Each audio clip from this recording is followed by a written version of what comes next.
નમસ્તે વિદ્યાર્થી મિત્રો,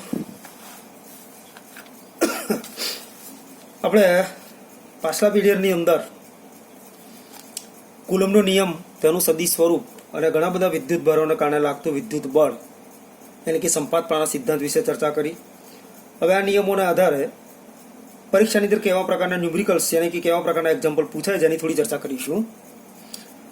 અહીં આગળ એક એક્ઝામ્પલ મેં લખેલો છે, પહેલાં હું રકમ પાછી સમજાવું છું. બે બિંદુવત વિદ્યુત ભારો વચ્ચેના સ્થિત વિદ્યુત બળ માટેના કુલમનો નિયમ અને સેમ બે સ્થિર બિંદુવત દળો ધરાવતા કોઈ કણો વચ્ચેના ગુરુત્વાકર્ષી બળ માટેના ન્યૂટનનો નિયમ.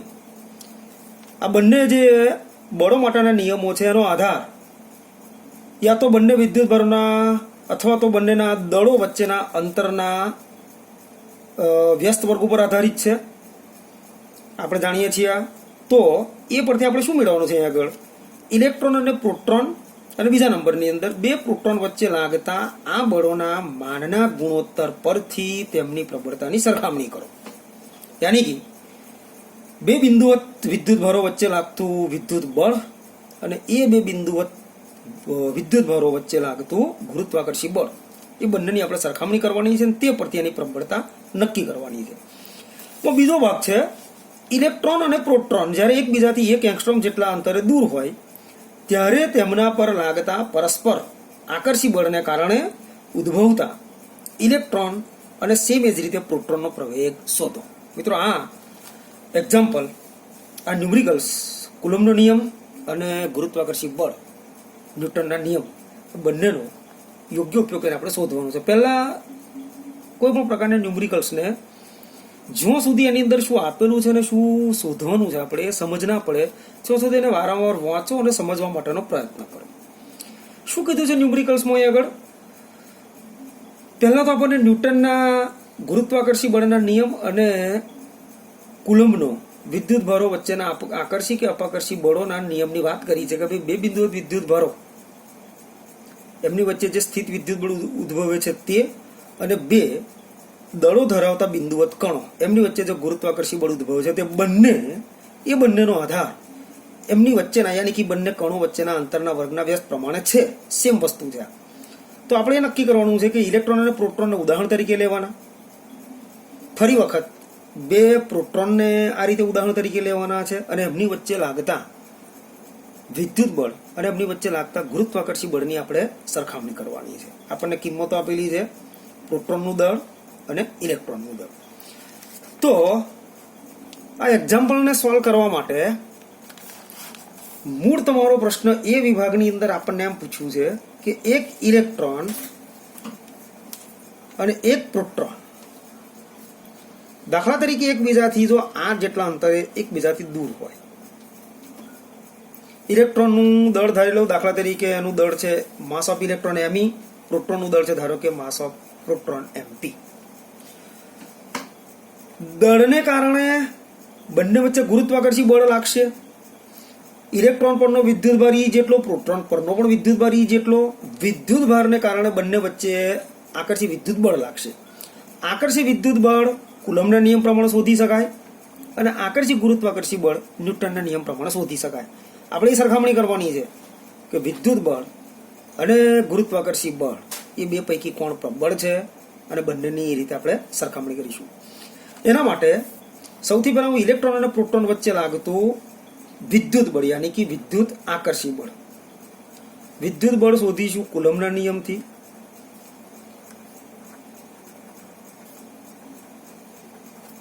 એને હું નામ આપીશ ઇલેક્ટ્રિક ફોર્સ, વિદ્યુત બળ એટલે that is equal two Fe.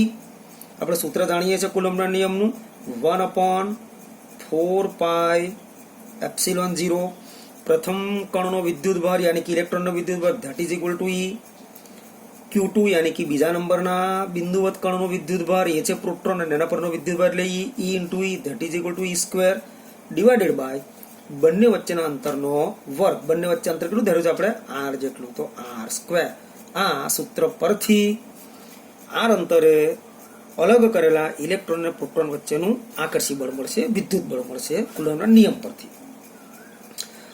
હવે જો બંનેના દળ અનુક્રમે ME અને MP હોય અને આવા દળ ધરાવતા આ બે કણોને જો હું આર અંતરે એકબીજાથી દૂર કરીશ તો બંને વચ્ચે ગુરુત્વાકર્ષી બળ પણ લાગશે.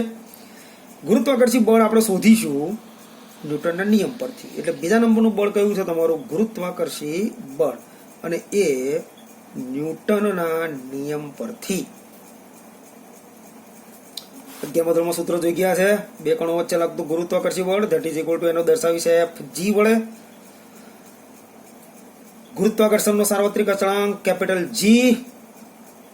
પ્રથમ કણનું દળ, પ્રથમ કણ તરીકે છે આગળ ઇલેક્ટ્રોન, તો એનું દળ છે me ઇન્ટુ બીજા કણનું દળ, અહીંયા આગળ છે પ્રોટોન, એનું દળ થશે mass of proton mp divided by બંને વચ્ચેનો અંતરનો વર્ગ યાની કે r².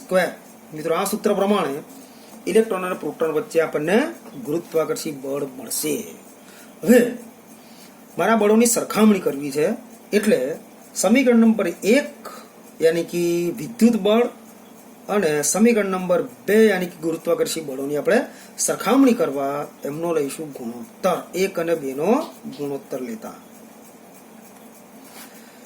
યાની કે Fe ડિવાઇડેડ બાય Fg. 1 અને 2 પરથી કિંમતો મૂકીશ એટલે આવશે આગળ E² upon 4 pi epsilon 0 r² divided by Fg. Fg divided by છે માટે હું એ કિંમતો મૂકીશ તો r² આ રીતે ઉપર અંશમાં રહેશે અને કેપિટલ G me mp આ પ્રમાણે છેદમાં થશે. r² અને r² આ પ્રમાણે રિમૂવ થશે, બાકી વધશે E² divided by 4 pi epsilon 0 capital G me mp. મિત્રો આપણને બધાની કિંમત ખબર છે. E that is equal to 1.6 10⁻⁹ mass of proton એ આપણને આપણી રકમમાં જ આપેલું હતું. Mass of proton that is equal to 1.67 into 10⁻27. એ રીતે ઇલેક્ટ્રોનનું દળ 9.1 10⁻31 kg, એપ્સિલોન 0 8.85 into 10⁻12. મિત્રો આ બધી કિંમતો આની અંદર મૂકીશું એટલે આપણને પ્રાપ્ત થશે Fe ભાગાકારમાં Fg નો માનવાળો ગુણોત્તર, યાની કે અહીંયા આગળ હું નિશાનીઓને એવું ગણું છું ત્યારે Fe upon Fg that is equal two 2.4 into 10⁻39. એકમ નહીં આવે, F upon F એટલે એકમ રહિત. અહીં આગળ એકબીજાથી r જેટલા અંતરે એક ઇલેક્ટ્રોન અને પ્રોટોનને આપણે અલગ કરીએ છીએ ત્યારે એમની વચ્ચે લાગતું વિદ્યુત આકર્ષી બળ અને એમની વચ્ચે દળને કારણે લાગતું ગુરુત્વાકર્ષી બળ એ બંનેનો ગુણોત્તર 2.4 into 10⁻39. યાની કે અહીં આગળ ઇલેક્ટ્રોન અને પ્રોટોન વચ્ચે લાગતું આકર્ષી બળ એ ઇલેક્ટ્રોન અને પ્રોટોનના દળને કારણે લાગતા ગુરુત્વાકર્ષી બળ કરતા Fg બળ કરતા 2.4 into 10⁻39 આટલા ઘણું વધારે પ્રાપ્ત થાય છે. તો અહીં આગળ તમે આના પરથી વિદ્યુત બળ અને ગુરુત્વાકર્ષી બળની સરખામણી કરી શકો છો. મિત્ર આ પ્રમાણે બે ઇલેક્ટ્રોનો વચ્ચે લાગતા અપાકર્ષી બળ અને બે ઇલેક્ટ્રોનો વચ્ચેના ગુરુત્વાકર્ષી બળની પણ તમને પ્રબળતા નક્કી સરખામણી કરીને પ્રબળતા નક્કી કરવાનું પૂછી શકે. બે પ્રોટોન વચ્ચે લાગતા અપાકર્ષી બળ અને ગુરુત્વાકર્ષી બળની પણ સરખામણીને આધારે એની પ્રબળતા નક્કી કરવાનું પૂછી શકે.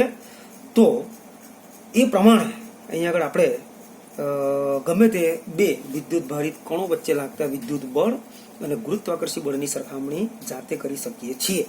તો આ પરથી તમારે હોમવર્કની અંદર મેં અહીંયા આગળ જે રીતે એક ઇલેક્ટ્રોન અને એક પ્રોટોન વચ્ચે વિદ્યુત બળ અને ગુરુત્વાકર્ષી બળ પરથી એમની સરખામણી કરી, સેમ એ રીતે તમારે બે ઇલેક્ટ્રોન વચ્ચે લાગતા વિદ્યુત બળ અને બે ઇલેક્ટ્રોન વચ્ચે પ્રવર્તતા ગુરુત્વાકર્ષી બળની સરખામણી કરી અને ત્યારબાદ તમે બળની પ્રબળતા નક્કી કરો. અને બીજા નંબરમાં બે પ્રોટોન વચ્ચે લાગતા વિદ્યુત અપાકર્ષી બળ અને એમના દળને કારણે લાગતા ગુરુત્વાકર્ષી બળ બંનેની સરખામણી કરી ત્યાં પણ તમે એની પ્રબળતા જાતે નક્કી કરવાની છે. એક્ઝામ્પલનો બીજો ભાગ બી. શું કીધું છે આપણને?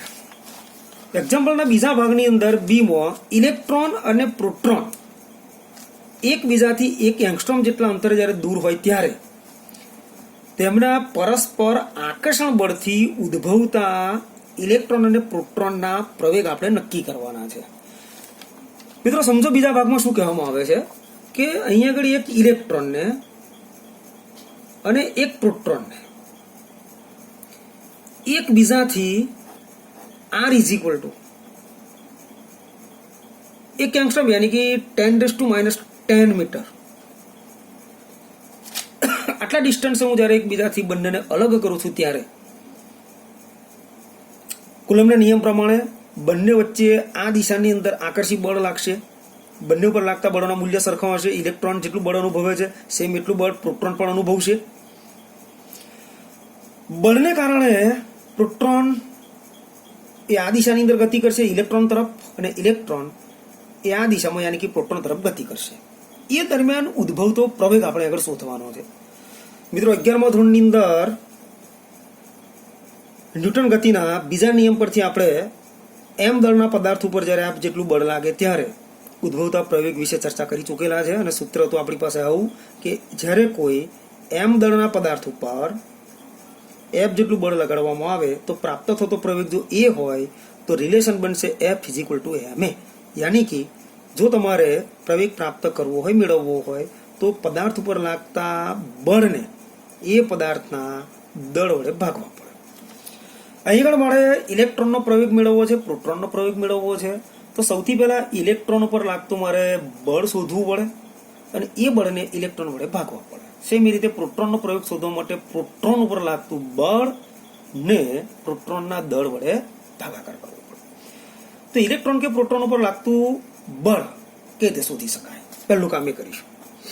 અહીં આગળ ઇલેક્ટ્રોન અને પ્રોટોનને આપણે 1 એંગસ્ટ્રોમ જેટલા અંતર એકબીજાથી દૂર કરેલા છે. એટલે બંને ઉપર વિદ્યુત ભારોને કારણે, કારણ કે ઇલેક્ટ્રોનનો પણ વિદ્યુત ભાર સ્મોલ ઈ જેટલો યાની કે 1.6 × 10⁻19, પ્રોટોનનો પણ વિદ્યુત ભાર ઈ જેટલો યાની કે 1.6 × 10⁻19 જેટલો. આ બે વિદ્યુત ભારોને કારણે લાગતું સૌથી પહેલા બળ શોધીશું. એ બળ એટલે આ, અને એને ઇલેક્ટ્રોનના માસ વડે હું ભાગી નાખીશ તો ઇલેક્ટ્રોનનો પ્રયોગ મળશે, અને એ બળને પ્રોટોનના દળ વડે ભાગી નાખીશું તો પ્રોટોનનો આપણને પ્રવેગ પ્રાપ્ત થાય. તો સૌથી પહેલા શોધી કાઢીએ એમના પર લાગતો બળ. વિદ્યુત બળ છે એટલે એને હું દર્શાવીશ ટૂંકમાં એફ ઈ વડે. સૂત્ર આપણને ખબર છે 1/4πε0 Q1 यानी कि प्रथम विद्युत भार के जेनो विद्युत भार છે E જેટલો, Q2 यानी कि બીજો વિદ્યુત ભાર, અહીં આગળ પ્રોટોન છે એનો પણ વિદ્યુત ભાર E into E that is equal to E square divided by બંને વચ્ચેનું અંતર that is equal to R square. મિત્રો 1/4π આ આપણને ખબર છે 1/4πε0 that is equal to K, અને K is equal to 9 into 10⁹ આ ખબર છે આપણને. એટલે એની કિંમત સીધી મૂકી દઈશ 9 × 10⁹ સ્ક્વેર યાની કે 1.6 × 10⁻19 સ્ક્વેર છે એટલે raised to square divided by r square that is equal to 10⁻10 raised to square. કદાચ આ કિંમતો ડાયરેક્ટ ખબર ના હોય તો 3.14 that is equal to 8.85 × 10⁻12. Okay, calculation કરશો એટલે આનું બળનું મૂલ્ય આકર્ષી બળ that is equal to 2.3 × 10⁻8 newton. આટલું બળ ઇલેક્ટ્રોન પ્રોટોન તરફ અનુભવે છે અને સેમ આટલું બળ પ્રોટોન એ ઇલેક્ટ્રોન તરફ અનુભવે છે. Fe. હવે આપણો પ્રશ્ન હવે સ્ટાર્ટ થશે. ઇલેક્ટ્રોનને પ્રાપ્ત કરેલો પ્રવેગ પહેલા આપણે શોધીશું. ઇલેક્ટ્રોને પ્રાપ્ત કરેલ પ્રવેગ that is equal to AE. AE is equal to ઇલેક્ટ્રોને અનુભવેલું બળ ભાગાકારમાં ઇલેક્ટ્રોનનું દળ. અને સેમ એ રીતે પ્રોટોનને પ્રાપ્ત કરેલો પ્રવેગ that is equal to proton ઉપર લાગતું બળ divided by mass of proton. Electron બળ અનુભવે છે 2.3 into 10⁻⁸. mass of electron that is equal to 9.11 into 10⁻31. બંનેનો જ્યારે આપણે ગુણોત્તર લઈશું, ભાગાકાર લઈશું, એટલે આનો જવાબ આવશે 2.5, એપ્રોક્સિમેટલી 2.5 યા 2.3.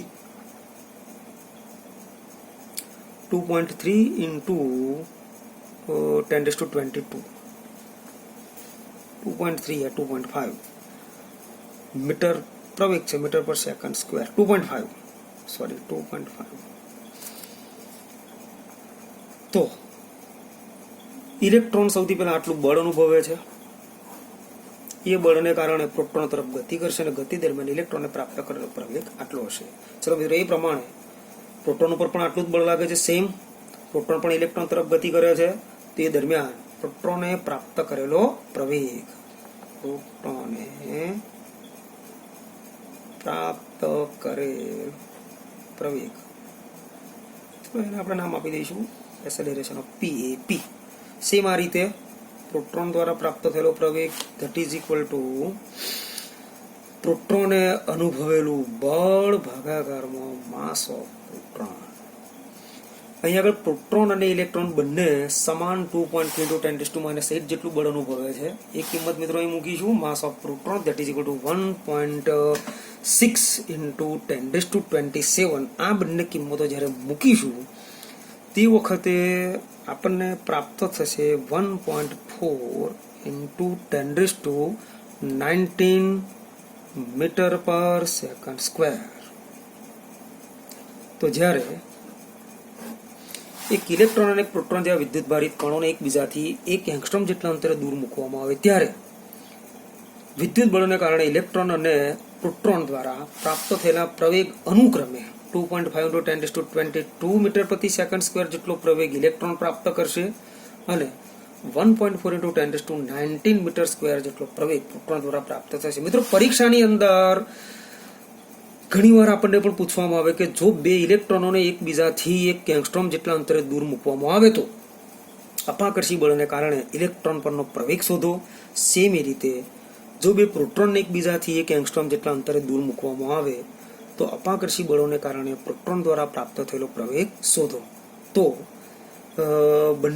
બંને કિસ્સામાં લાગતા બળનું મૂલ્ય આટલું આવશે. ઇલેક્ટ્રોન દ્વારા પ્રાપ્ત થયેલો બંને ઇલેક્ટ્રોનોનો આટલો પ્રવેગ મળશે અને બંને પ્રોટોનનો આટલો પ્રવેગ મળશે. બરાબર, ગમે તે રીતે આપણને આ પૂછી શકે.